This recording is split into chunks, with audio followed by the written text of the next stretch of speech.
প্রেমে পড়াটা নাকি অনেকটা ড্রাগস নেওয়ার মতো। কথাটা শুনতে যতই অদ্ভুত লাগুক, এর পেছনে কিন্তু একটা সলিড সায়েন্টিফিক কারণ আছে। মানে আমাদের ব্রেনের ভেতরে এমন কিছু রাসায়নিক খেলা চলে যা এই দুটো অভিজ্ঞতাকে প্রায় একই রকম করে তোলে। কিন্তু এখানে আসল প্রশ্নটা ওঠে।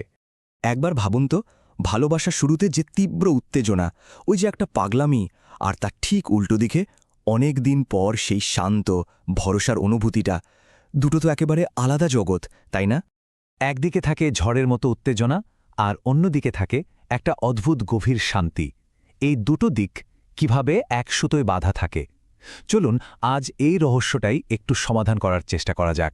পুরো খেলাটা আসলে আমাদের ব্রেনের ভেতরে থাকা কয়েকটা রাসায়নিকের। যখন আমরা কারোর প্রতি আকৃষ্ট হই, আমাদের ব্রেন যেন নিজের থেকেই একটা দারুণ কেমিক্যাল ককটেল তৈরি করে ফেলে। আর এই ককটেলের প্রথম ধাক্কাতেই শুরু হয় আসল ঘটনা। আমাদের শরীর আর মন দুটোই যেন অন্য কারো নিয়ন্ত্রণে চলে যায়। এই ককটেলের প্রথম উপাদান হলো অ্যাড্রেনালিন, আর যেই ওটা রক্তে মেশে, ব্যাস, খেলা শুরু।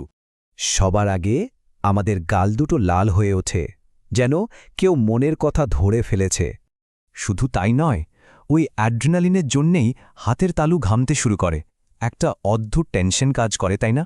আর বুকের ভেতর ধুকপুকানি এমনভাবে বেড়ে যায় যেন মনে হয় হৃৎপিণ্ডটা দৌড় প্রতিযোগিতা শুরু করেছে। এই সবই কিন্তু ওই অ্যাড্রিনালিনেরই খেলা। এরপর আসরে নামে ডোপামিন। এটাই সেই কেমিক্যাল যা আমাদের মনে একরাশ আনন্দ ছড়িয়ে দেয়। সবকিছুকে অসাধারণ মনে হতে থাকে, চারপাশটা হঠাৎ করেই রঙিন হয়ে যায়। আর এই দলের শেষ সদস্য হল নরেপিনেফ্রিন।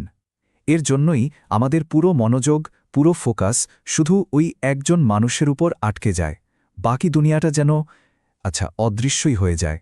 কিন্তু এই যে চরম উত্তেজনা, এই ঝড়, এটা তো সারা জীবন চলতে পারে না, তাই না? তাহলে এরপর কি হয়? এখানেই গল্পে একটা দারুণ মোড় আসে। ওই উত্তেজনা যখন ধীরে ধীরে থিতিয়ে আসে, তখন ব্রেনে এক নতুন আরও শক্তিশালী রাসায়নিকের আগমন হয়, যা পুরো সম্পর্কের সমীকরণটাই বদলে দেয়। এর নাম অক্সিটোসিন। অনেকে একে লাভ হরমোন বলে ঠিকই, কিন্তু এটা আসলে একটা বন্ডিং হরমোন। এটাই সেই আঠা যা দুটো মানুষকে একে অপরের সঙ্গে গভীরভাবে জুড়ে দেয়, বিশ্বাস আর ভরসা তৈরি করে। আর সবচেয়ে অদ্ভুত ব্যাপার হলো, অক্সিটোসিন বাড়ার সাথে সাথে আমাদের মানসিক চাপ, টেনশন এগুলো সব কমতে শুরু করে। মনে একটা অদ্ভুত শান্তি আসে, তাই না? এর কারণ হলো কর্টিসল, অর্থাৎ স্ট্রেস হরমোনের মাত্রাটা কমে যায়। মানে একদিকে যেমন ভালোবাসার ওজন বাড়ে, অন্যদিকে তেমনি চিন্তার বোঝা হালকা হয়ে যায়। আর এর ফলে সম্পর্কে একটা নিরাপত্তা আর আরামের অনুভূতি তৈরি হতে শুরু করে। আর ঠিক এভাবেই ভালোবাসার গল্পটা উত্তেজনার পর্যায় পেরিয়ে একটা শান্ত, গভীর আর মজবুত পর্যায়ে প্রবেশ করে। একটা সময়ের পর শুরুর সেই অ্যাড্রেনালিন আর ডোপামিনের মারাত্মক প্রভাবটা আর থাকে না। সেই বুক ধরফরানি, সেই অস্থিরতা সব শান্ত হয়ে আসে। কিন্তু তার মানে এই নয় যে অনুভূতিটা শেষ হয়ে যায়, বরং সেটা আরও পরিণত হয়। তার জায়গায় আসে এন্ডোরফিন। এটা আমাদের শরীরের নিজস্ব পেইনকিলার। এটাই আমাদের মনে একটা গভীর শান্তি, তৃপ্তি আর একে অপরের পাশে থাকার একটা সুরক্ষিত অনুভূতি এনে দেয়। তাহলে পুরো ব্যাপারটা কি দাঁড়ালো?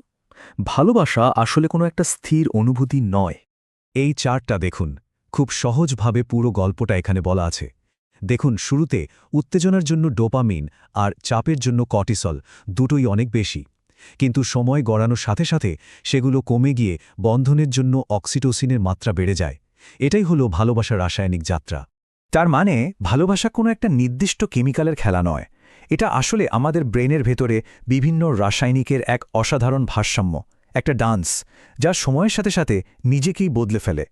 কিন্তু এখানে একটা গভীর প্রশ্ন থেকে যায়।